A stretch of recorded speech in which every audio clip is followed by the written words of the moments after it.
Šiandien įdomiausi pokyčiai vyksta Ukrainoje. Karo gamyba žengia į naują pramoninį amžių, kuriame pranašumo mūšio lauke lemia greitis, mastas ir prisitaikymas. Šiame pokytyje tyliai iškylanti 3D spausdintų raketų ir šaudmenų banga pradeda ištrinti ribą tarp dirbtuvių improvizacijos ir masinės gamybos, užsimindama apie ateitį, kurioje net raketos gali būti gaminamos kaip automobiliai ant konvejerio. 3D spausdintų ginklų koncepcija iš eksperimentinių dirbtuvių persikelia į pagrindinį gynybos planavimą, nes jos privalumai didesniu mastu tampa vis aiškesni.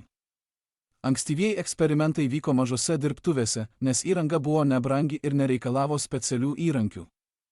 Iš tiesų, vietoj to, kad būtų apdirbami metalo blokai ar surenkamos dešimtys atskirai pagamintų detalių, 3D spausdinimas leidžia sluoksnis po sluoksnio kurti komponentus iš lydinių ar sustiprintų polimerų.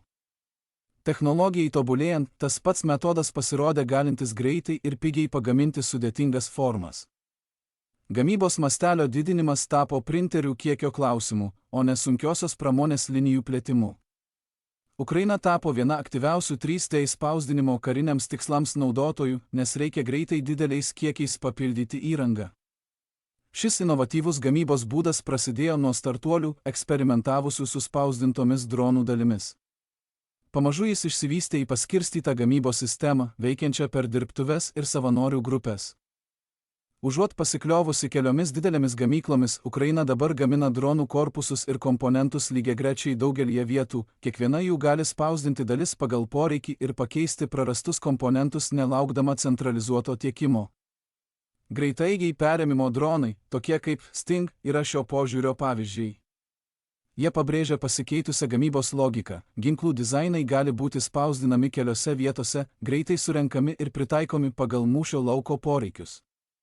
Įperkamos spausdintuvų kainos iš Kinijos gamintojų leido daugiau privačių dirbtuvių ir komercinių įmonių prisijungti prie gamybos pastangų, sukuriant tinklą, kuris gali plėstis horizontaliai tiesiog pridedant daugiau spausdintuvų. Tai reiškia, kad ši inovatyvi sistema nėra susieta su jokia geografinė vieta ar gamyklos išdėstymu ir gali būti atkuriama bet kur, kur yra spausdintuvų ir techninių įgūdžių. Dėl to Ukrainos požiūris jau sulaukė atgarsio tarp partnerių, ieškančių praktiško būdo užtikrinti savo gynybos poreikius ir tarp savanorių, norinčių paremti Ukrainą jos gynybos pastangose. Vienas ryškus pavyzdys – savanorių tinklas Print and Bombard, veikiantis Bulgarijoje.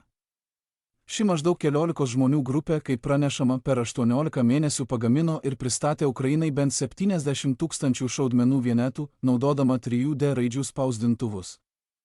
Jų įspūdingi rezultatai taip pat rodo, kaip lengvai prieinama tapo ši technologija, leidžianti motyvuotiems savanoriams tiesiogiai prisidėti prie Ukrainos tiekimo poreikių, nesiremiant didelėmis pramoninėmis gamyklomis. Pažymėtina, kad ir Jungtinės valstijos spartina savo trimačių spausdintų ginklų diegimą, stebėdamos Ukrainos rezultatus ir susidurdamos su savo pačių prieinamų perėmėjų trūkumu. Amerikos įmonės perima tuos pačius principus, kuriuos pademonstravo Ukraina, ir integruoja juos į savo nusistovėjusią pramoninę bazę. Tokios kompanijos kaip Divergent Technologijas spausdina raketų korpusus naudodamos automatizuotas sistemas, galinčias pagaminti 100 vienetų per metus. Šie korpusai sudaro naujos mažos kainos raketų klasės pagrindą, jų kaina svyruoja nuo $200 000 iki $500 000, palyginti su keliais milijonais dolerių, būdingais senesniems modeliams. Pentagonas įtraukė kai kurias iš šių įmonių į platesnį gynybos pramonės modernizavimo projektą, išplėsdamas koncepciją nuo mažų improvizuotų dirbtuvių iki didelio masto pramoninės gamybos.